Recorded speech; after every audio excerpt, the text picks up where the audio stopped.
What's up, guys? It's me, Tony G, coming to you from Live Hotel and Casino. This is episode 148 of my poker vlog. In this episode, meeting up with a buddy of ours, a subscriber from the channel, Dakota. We're gonna play some 1-3 no limit cash.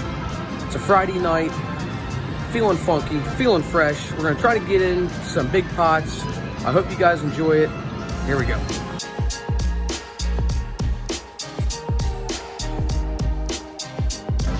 Oh, we just got our name on the list. So real quick, if you happen to be new here, do me a favor. Hit that like and subscribe buttons. It helps the channel out a lot. It helps me out. If you're not new here, appreciate you guys coming back.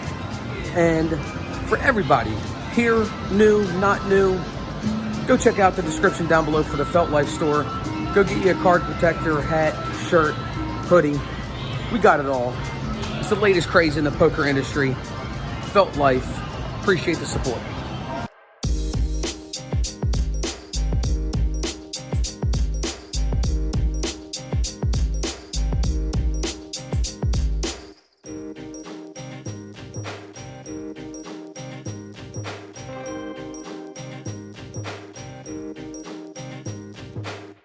Okay, early on into the session here, I have ace-4 in the big blind. I decided to check my option, and under the gun +1 calls, and we go 4 ways to the flop, which is 7 ace king with 2 diamonds. I have the ace of diamonds blocking the flush draw, or flush, with the ace top pair there. So it checks to me, and I bet 7. Only the guy across the way there with the large stack calls, so it heads up to the turn. The turn is the 4 of diamonds, giving me 2 pair and the backdoor flush draw. I check, and it checks to the river, which is the 5 of clubs. I quickly throw out $10. He thinks and just tosses 10 in and says, ace is good. I said, well, it's actually 2 pair, but I'm still good. And we'll take down the first pot of the evening.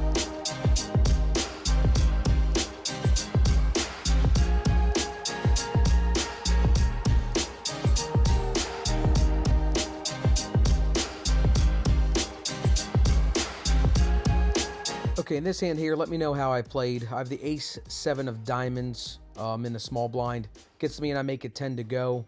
The under the gun calls and middle position calls, and so does the cutoff. We're 4 ways to the flop, which is deuce, king, 7 with 2 clubs. I don't have any clubs, but I do have a 7. And I'm the first to act, so I throw out a bet of $15. The under the gun calls, and so does the middle position, and we are now 3 ways to the flop after the cutoff decides he's going to act like he's going to throw chips in, but doesn't. So here we go. The turn is the queen of spades. I decide to think about it for a second and check, and so does the under the gun, and so does the middle position. The river is the 10 of clubs. Now, with a flush draw, a flush possibility out there, I'm thinking, and ultimately I decide to check. So does the under the gun, and middle position says $145 bet. Not happening. I muck them. How did I play that? Let me know.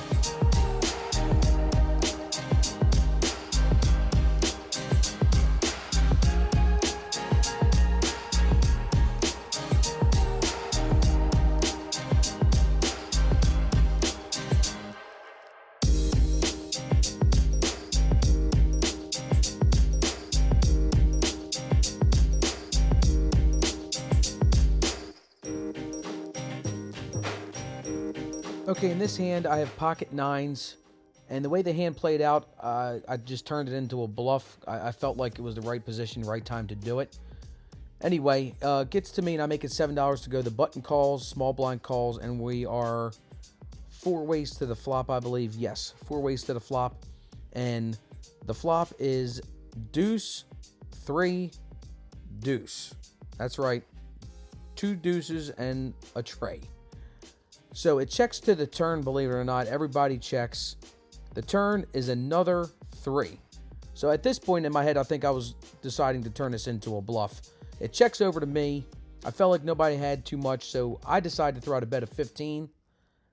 The button had other ideas. He throws out a bet of 40.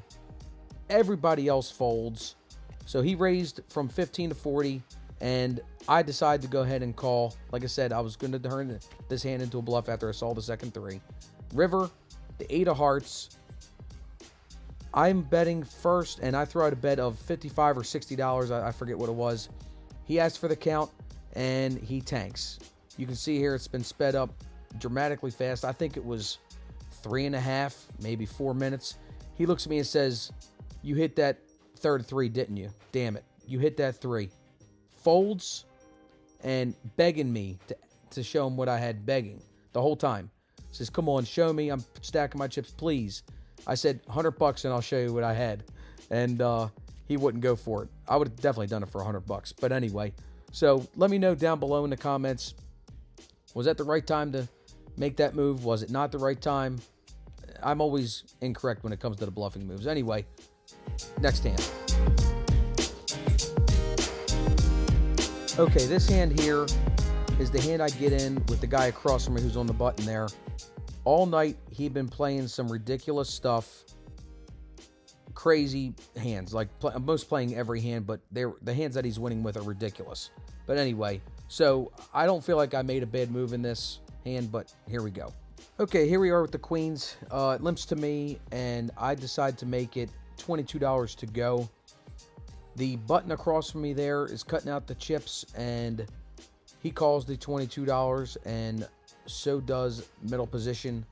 So we are 3 ways to the flop, and the flop is king, 3, 6 with 2 spades. I don't feel too good about the king, obviously, with pocket queens, but it checks all the way around to the button, who throws out a bet of $45. He announces 45 and cuts him out, and the middle position thinks about it for a second and decides to go ahead and call the 45 also. So there's a decent bit of money in the middle now, and I'm not even playing around. I didn't have that much left, so I just shove it all in there for $145. After the dealer counts it out, the button decides to go ahead and call, and so does middle position. The turn is the deuce of spades, and now the middle position announces $81. I'm all in. Button calls. The river is the 10 of spades. It checks the showdown, and the button shows 8-4 off for the winner. Crazy.